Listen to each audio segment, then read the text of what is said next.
గౌరవనీయులైన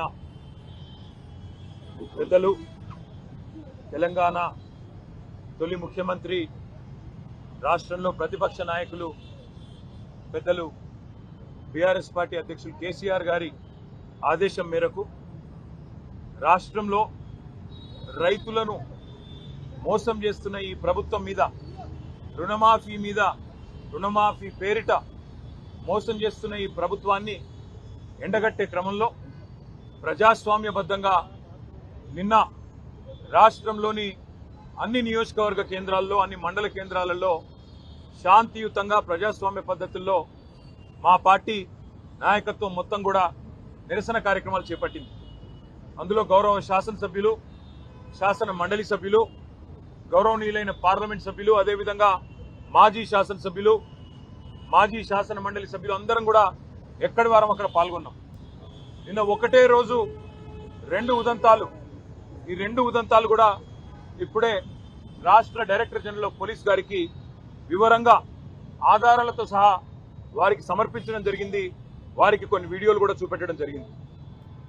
నిన్న సూర్యాపేట జిల్లా తుంగతుర్తి నియోజకవర్గం తిరుమలగిరి కేంద్రంలో అక్కడ మా మాజీ శాసనసభ్యుడు తమ్ముడు విద్యార్థి నాయకుడిగా తన జీవితాన్ని ప్రారంభించి అంచెలంచెలుగా ప్రజల ఆశీస్సులతో 2 సార్లు శాసనసభ్యుడిగా ఎన్నికైన సీనియర్ నాయకుడు తమ్ముడు గ్యాదర్ కిషోర్ గారి నాయకత్వంలో ఆ నియోజకవర్గ రైతాంగం ప్రజాస్వామ్య పద్ధతుల్లో దాదాపు ఒక 500-600 మంది గుమిగూడి శాంతియుతంగా ట్రాఫిక్ కి అంతరాయం కాకుండా, ప్రజలను ఇబ్బంది పెట్టకుండా కేవలం నిరసన చెప్పే క్రమంలో తమ కార్యక్రమం తాము నిర్వహిస్తా ఉన్నారు.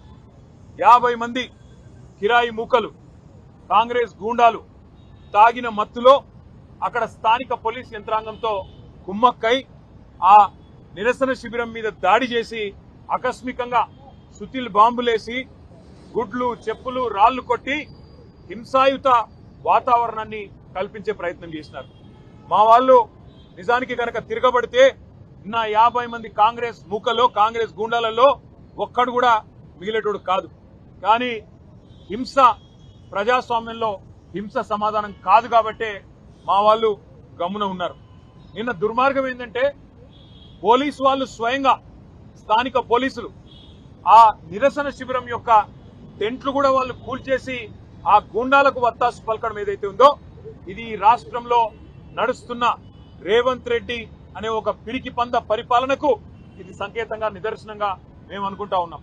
ఎందుకంటే ప్రజల్లోకి పోయి రైతులకు సమాధానం చెప్పే దమ్ము లేని దద్దమ్మ ఈ ముఖ్యమంత్రి.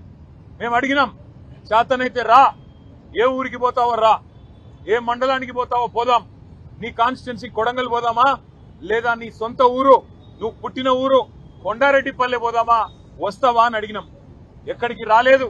కానీ ఢిల్లీకి పోయినాడు 20వ సిగ్గు లేకుండా ఢిల్లీకి తొత్తుగా, ఢిల్లీకి గులాముగా ఇలా ఈ ముఖ్యమంత్రి గారు గల్లీలో తిరిగి ప్రజలు అవస్థల్లో ఉంటే క్షేత్రంలో తిరగాల్సిన ముఖ్యమంత్రి, మంత్రులు ఇవాళ అడ్డగోలుగా ఈ రకంగా పోలీసులను అడ్డం పెట్టుకొని, ఈ రకంగా కిరాయి గుండాలను అడ్డం పెట్టుకొని ప్రజలను భయభ్రాంతులకు గురి చేసి గొంతు నొక్కాలనే ప్రయత్నం చేస్తా ఉన్నారు.